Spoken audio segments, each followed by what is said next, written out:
We've kind of gotten to that stage where we've built up a land of digital freedom and self governance. This is a freedom from decrepit and ossified institutions seeking rents on our economic lives, and most importantly, going forward, freedom from new crypto native financial rent seekers who would happily cripple us with backbreaking fees.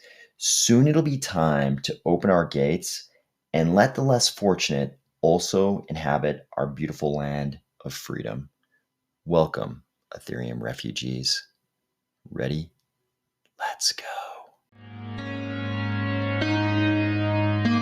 Our poor brothers and sisters over on Ethereum Island are going to need a bridge to get to the shores of the promised land of Cardano, and we're going to talk about that. But first, we're going to hit some topics related to luxury real estate purchases via Cardano, the BTC flash crash over on Binance, and Catalyst Fund 6 voting. Sometimes, if you spend a lot of time on, say, crypto Twitter, you get this impression that the entire world is ignoring Cardano, and there's just this small number of us who are super involved in the ecosystem.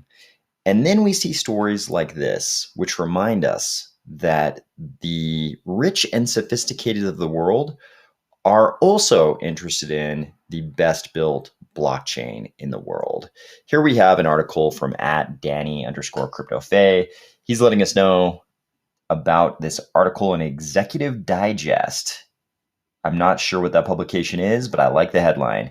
The first two properties of the Aurora and Saudade coastal projects on Madeira Island, with a total value of 4.1 million euros, were sold in Portugal by Prometheus International and paid for in Cardano. So we're talking about a purchase of over 4 million euros paid for in Cardano. They surely could have used Bitcoin. They surely could have used Ethereum, but the chosen means of transacting in this apparently luxury real estate, I'd have to agree at that price point, was Cardano. This makes perfect sense to me. If you're spending 4 million euros on a property in Portugal and you're going down the list, you're probably not going to set up some kind of Lightning Network node or something, or figure out how you can utilize Lightning Network to use Bitcoin. You're not going to want to pay those fees in Ethereum. You're probably not comfortable with Binance. The very next blockchain, the very next biggest blockchain is Cardano. So it makes perfect sense to me as somebody's going down the list trying to figure out what blockchain is the best way to send this amount of crypto, maybe halfway around the world. Cardano is the logical choice. Today, we also saw a pretty large flash crash on Binance US in the Bitcoin market. We don't spend a lot of time looking at charts on this channel or even talking about price, but this is notable because if you've been around in crypto for a long time, you'll remember this used to happen all the time. Granted, markets were probably more illiquid back in the day, but this is something that would happen all the time. And of course, people have varying reactions to this based on how it affected them. Some people are super stoked because they picked up very, very cheap BTC. Some people are mad because they had maybe leveraged long positions and this is not good for them. But this is something that happens occasionally in crypto. In this case, Binance, and of course, everybody jumped down Binance's throat the second this happened. And Binance is like, hey, this was a bug in an institutional algorithmic trader who was on our platform. This is a bug in their algorithms. They did this. Wasn't really anything we did. And then you can get into debates about whether or not an exchange like Binance should have circuit breakers and, halt trading when changes this big occur, whether that's good or whether that's bad, because there are people out there. Every time this happens, you see a lot of people saying, I'm going to set a limit order at a very low price in case this happens again. And occasionally those people, they do actually pick up the very, very cheap crypto assets during these kinds of flash crashes.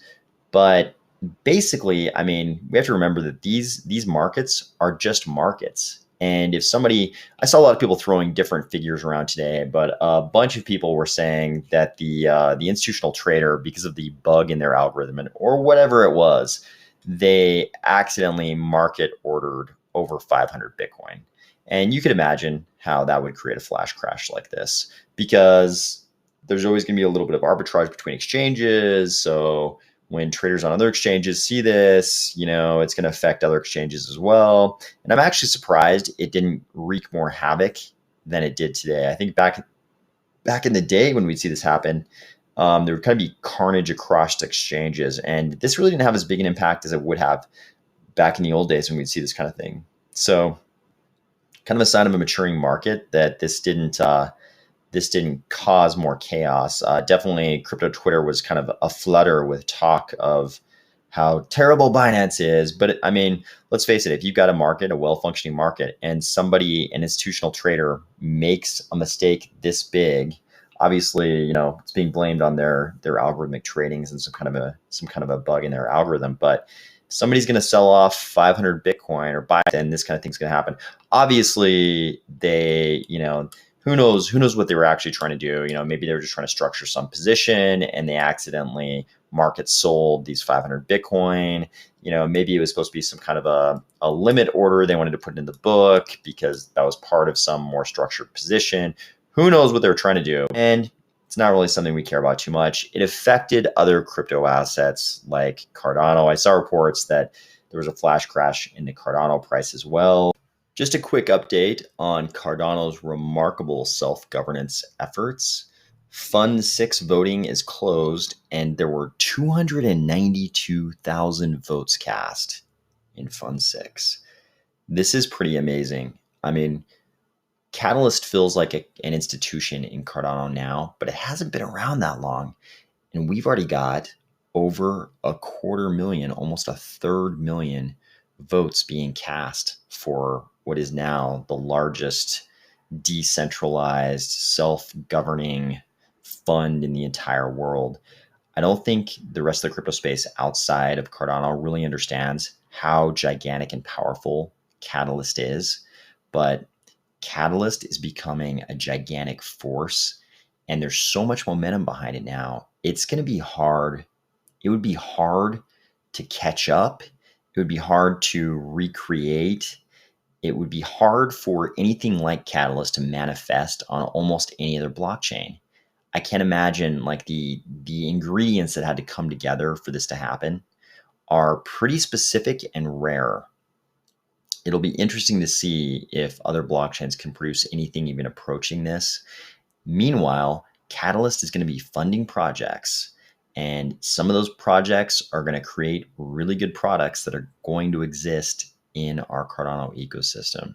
If you haven't already heard, here's some pretty significant news. IOG and Cardano have partnered with Bondly to create an NFT bridge between Ethereum and Cardano that should be released in early 2022. That's early next year. This is Bondly's press release, their Medium article on this news. They point out some pretty, we all know about these things in the Cardano ecosystem, but for people who don't know, some pretty astounding stats on the two networks that are, I'm going to call them utterly persuasive as to why someone would want to move their NFT project from Ethereum to Cardano.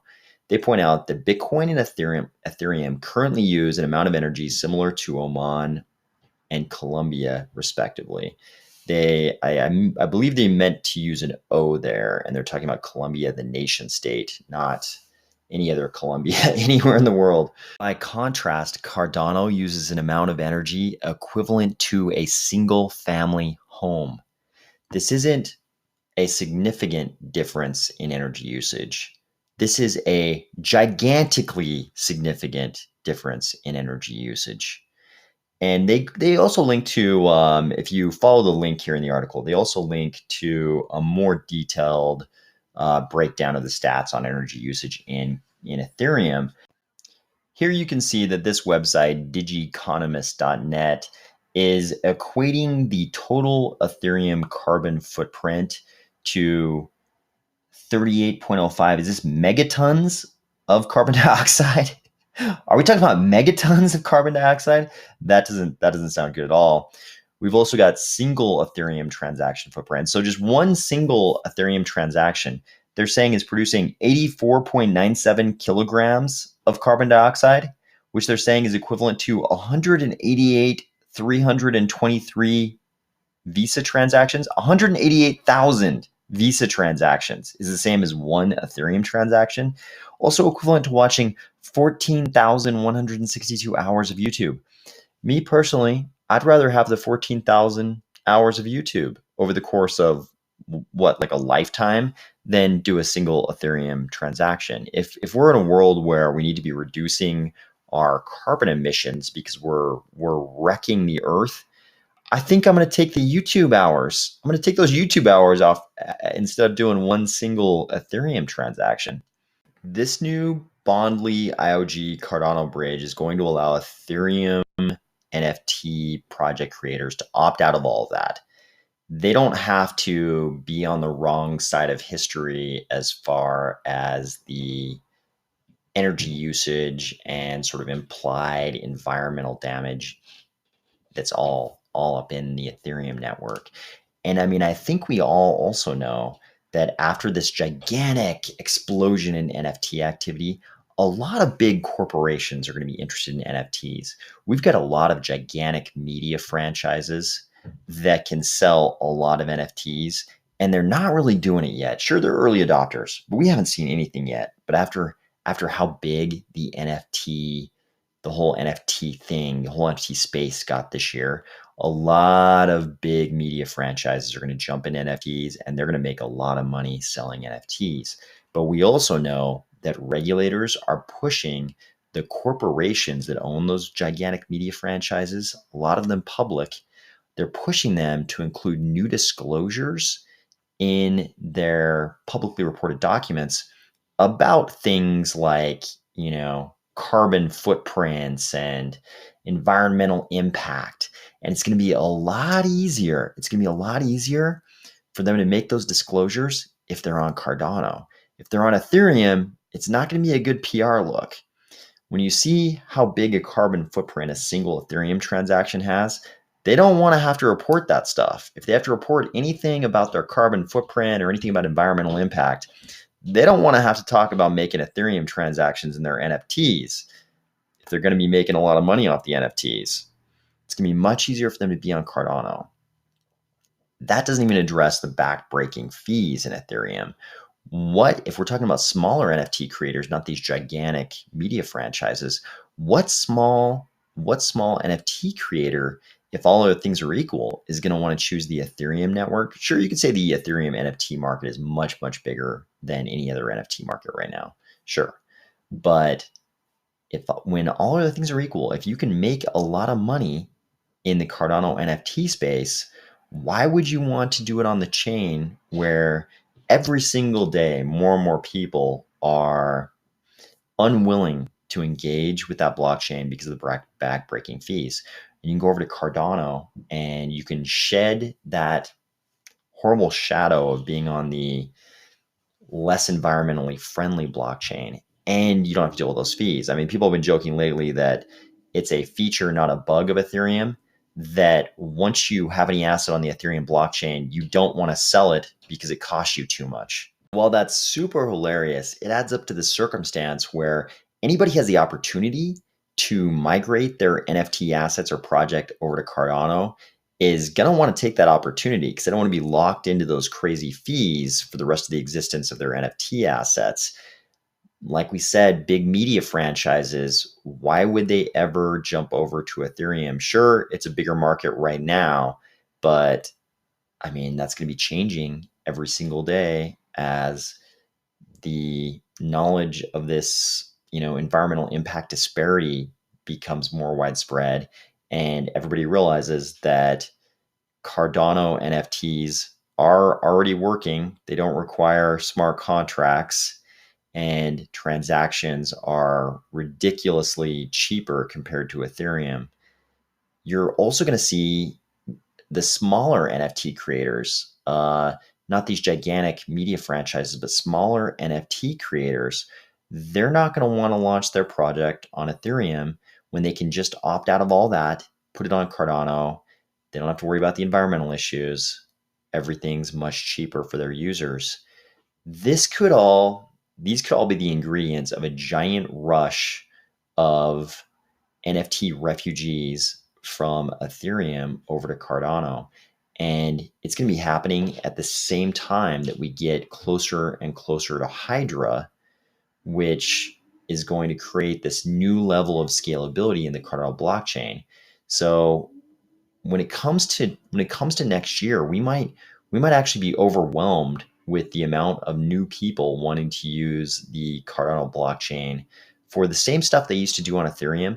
But I think as soon as they realize that there are greener pastures over here, we might have this steady, maybe overwhelming flow of ETH refugees, which I mean, it'll probably feel weird to a lot of people because there's going to be a lot of people coming in, maybe not understanding the ecosystem, like immediately wanting to be a part of the ecosystem. But I think it's one of those situations that we'll all sort of welcome with open arms. We'll see how that turns out. I'm excited for it, and I'll talk to you soon.